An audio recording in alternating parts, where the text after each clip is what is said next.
eyes and I pictured myself playing in a collegiate uniform. I only saw myself in the Cardinal and gold. So that's how I really, truly knew that Iowa State was a place for me to be.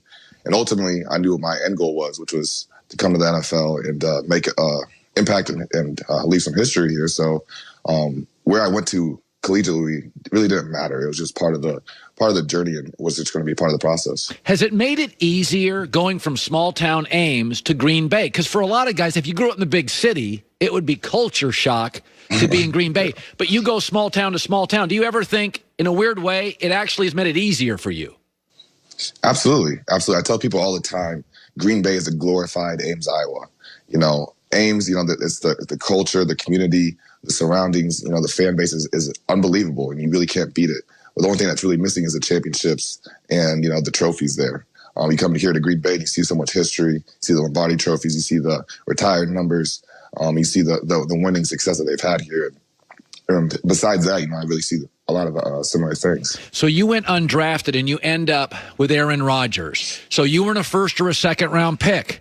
People overlooked you, and you end up with this all-time world-class Hall of Fame talent. Did you feel like, Aaron Rodgers, we got 5, 6, 7, 8, 9 receivers in camp. Did you feel like you had to earn his respect when you first showed up in Green Bay?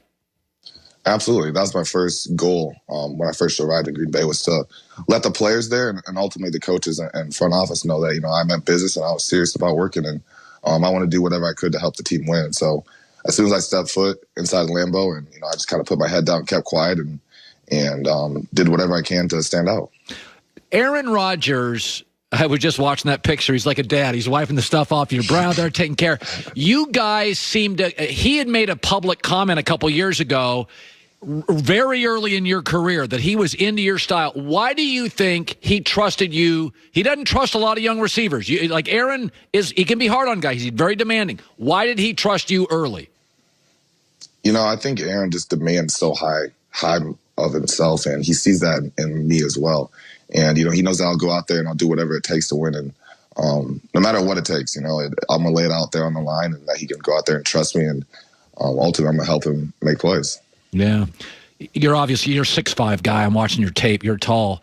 Most people, if they could play basketball or football, Charles Barkley always says, I played football for one day, I got tackled, and I chose basketball. You could have played basketball at a very high level. Why did you choose football over hoops? Ultimately, I think it wasn't the commitment I had at the time back in high school. My coach, Brad Bjorken, who's my high school coach, was a huge part of my success football-wise, because he taught me so much basketball on how to play the game. So I have a lot to give the credit to him. But ultimately, I think once I kind of realized and sat down and looked at the offers and everything, I knew I could go out and do a lot more damage on football than I could basketball.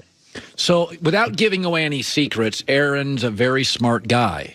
You're a smart guy because you got offered Stanford and Notre Dame. So I know you're a smart guy. And when Aaron's at the line and do you guys ever have nonverbal communication, looks? Because Aaron, it's a big cat and mouse game, Allen, as you know. You got guys looking at you.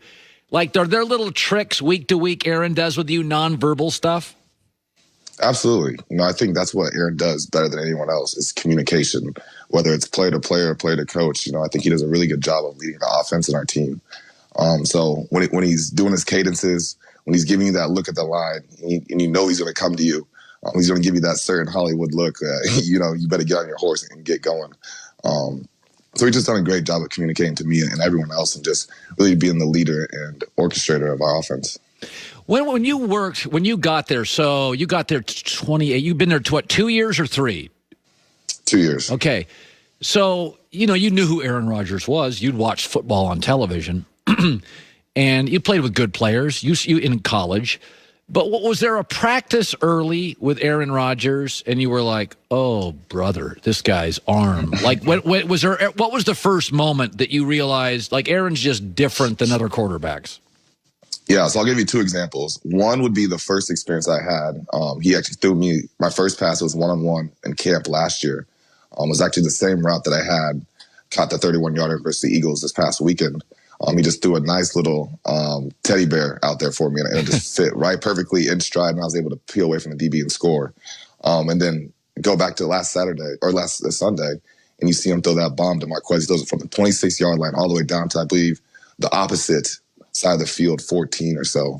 So for him to still be able to do that, there's always days, every single day he kind of wows me and really impresses everyone. So you guys in Green Bay were 13-3 last year. You're very good. Now, the downside to being great is the standards in Green Bay are very high. Are there times now? Now you're one of his guys. You and Davante, you're one of his guys. Does Aaron have to occasionally bark at you? Are there times, because now you're no longer a kid. Like, he needs you. When's the last time Aaron had to bark at you? When you broke off a route the wrong way?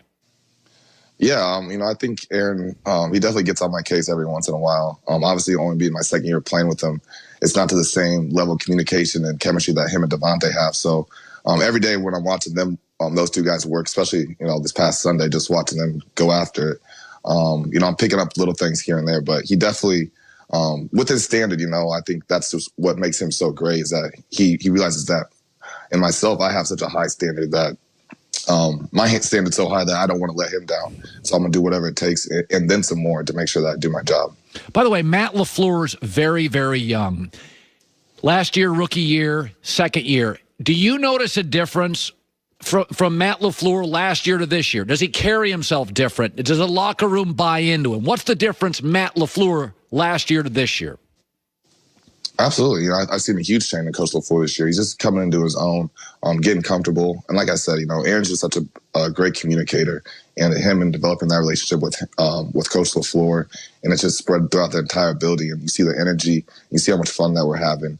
And, I think it's just it's really great with the connection that they have together. Finally, it's Tuesday night. You live in Green Bay. You're single. What will you do tonight? What will you do tonight? See, Mondays and Tuesdays are my weekend, so there's completely relaxation, turning off the TV, just kind of hanging out, vibing, focusing on myself and my thoughts, getting prepared for the week. And then, once Wednesday hits, then this work week starts and it's time to get to business. Man, that sounds really grown up. That's incredibly mature. I think you'd be out tonight swinging, having fun, and you just gonna be listening to music and chilling? Yeah, a lot of Wiz Khalifa, a lot of Larry June, Five. Definitely. Some good music tonight. How about that, Joy? I've heard of all those. It's also COVID. Oh, yeah, the COVID thing. Yeah, what a downer. All right, Allen Lazard, great having you on, man. Continued success to you and Davante and the guys. Thank you. I appreciate it. You bet. Yeah, the COVID thing, you got to chill a lot. Yeah. This is, I don't know what the nightlife in Green Bay is on Mondays and Tuesdays usually, but it's one of the only professional cities I've never been to. I've been to Memphis. I haven't either. Yeah. I haven't been to Green Bay. Apparently,